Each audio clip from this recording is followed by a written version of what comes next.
ज्यांनी मच्छिंद्रनाथ महाराजांवर विश्वास ठेवला त्यांच्यासोबत काय घडलं? अवधूत चिंतन श्री गुरुदेव दत्त.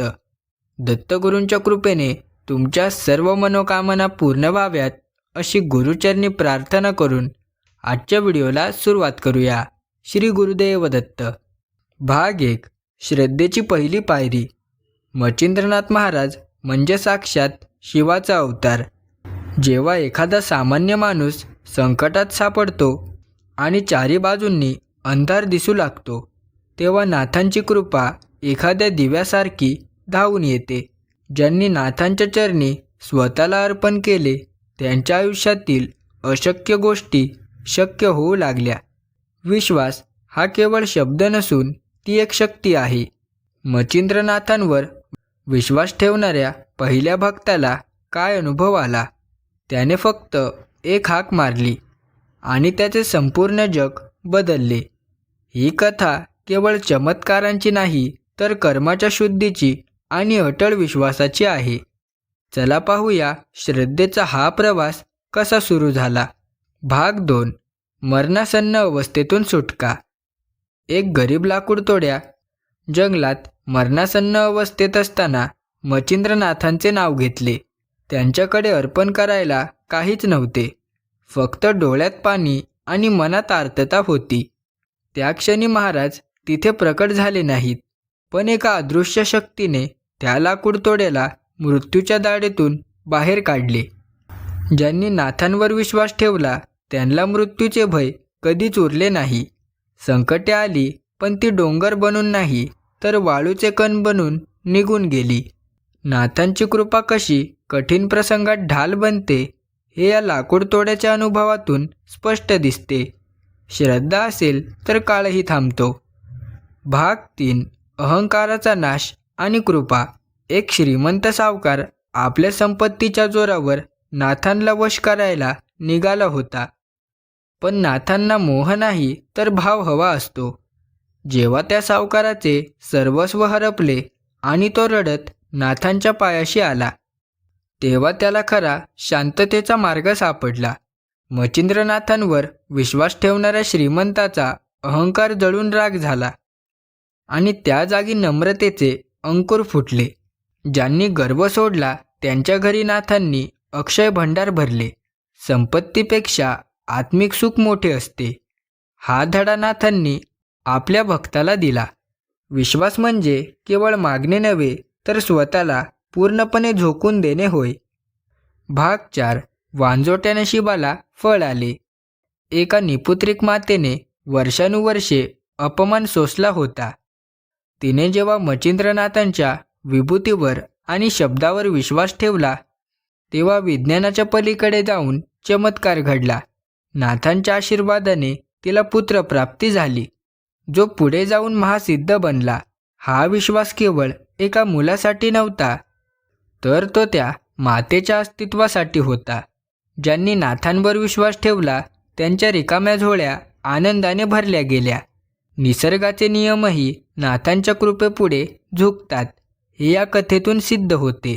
जिथे तर्क संपतो तिथे नाथांची अघात लीला आणि भक्ताची भक्ती सुरू होते. भाग 5. रोगातून मुक्तता आणि नवीन जन्म. एका असाध्य रोगाने ग्रासलेल्या तरुणाने जेव्हा जगण्याची आशा सोडलेली होती तेव्हा त्याला नाथांच्या नावाचा मंत्र मिळाला. ज्याने औषधापेक्षा नाथांच्या स्मरणावर जास्त लक्ष ठेवले. हळूहळू त्याचे शरीर सुदृढ होऊ लागले आणि वैद्यांनाही याचे आश्चर्य वाटले. मच्छिंद्रनाथांवर विश्वास ठेवणाऱ्याला केवळ शारीरिक आरोग्यच नाही तर मानसिक बळही मिळते. ज्यांनी स्वतःला नाथांच्या हवाली केले त्यांना व्याधी शिवू शकत नाही. हा एक नवीन जन्म होता, जो केवळ श्वासाचा नव्हता तर विचारांचा होता. नाथांची कृपा ही जगातील सर्वात मोठी संजीवनी आहे हे पुन्हा एकदा सिद्ध झाले. भाग 6. संकटाच्या वादळात शांत किनारा. एका व्यापाराचे जहाज भर समुद्रात बुडणार होते. वादळ इतके भीषण होते की वाचण्याची आशा नव्हती. त्याने डोळे मिटून मच्छिंद्रनाथांचे स्मरण केले आणि नाथ संप्रदायाचा विजय असो अशी घोषणा केली. आश्चर्य म्हणजे वादळ क्षणात शांत झाले आणि जहाज सुखरूप किनाऱ्याला लागले. ज्यांनी नाथांवर विश्वास ठेवला त्यांना संकटाच्या समुद्रात नेहमीच किनारा सापडला. नाथांचे नाव हे एक असे जहाज आहे जे भवसागर पार करून नेते. या अनुभवाने त्या व्यापाराचे आयुष्यच बदलून टाकले. तो व्यापारातून मुक्त होऊन नाथांच्या सेवेत कायमचा लीन झाला. भाग 7. अन्नाची कमतरता आणि नाथांचा भंडारा. एका आश्रमात हजारो लोक आले होते आणि अन्न संपले होते. व्यवस्थापक घाबरला, पण तिथल्या एका जुन्या भक्ताने सांगितले, मच्छिंद्रनाथांवर विश्वास ठेवा. त्याने नाथांचे नाव घेऊन रिकाम्या भांड्यावर हात फिरवला. पाहता पाहता ती भांडी अन्नाने ओसंडून वाहू लागली. हजारो लोकांनी जेवण केले तरी अन्न संपले नाही. ज्यांनी नाथांवर विश्वास ठेवला त्यांच्या आयुष्यात कधीही कशाची कमतरता भासली नाही. हा चमत्कार भाग नसून श्रद्धेचा प्रसाद होता. जिथे भक्ती असते तिथे साक्षात अन्नपूर्णा वास करते. नाथांच्या भक्ताला कधीही उपाशी झोपावे लागत नाही. हे त्रिकालबाधित सत्य आहे. भाग 8. शत्रूचे मित्र झाले. एका राजावर शत्रूने चारी बाजूंनी हल्ला केला होता. राजाकडे सैन्य कमी होते, पण त्याचा मच्छिंद्रनाथांवर अफाट विश्वास होता. त्याने युद्ध करण्याऐवजी नाथांच्या ध्यानात बसण्याचा निर्णय घेतला. जेव्हा शत्रू सैन्य जवळ आले तेव्हा त्यांना राजाच्या जागी साक्षात अग्नीचे गोळे दिसू लागले. शत्रू भयभीत होऊन शरण आला.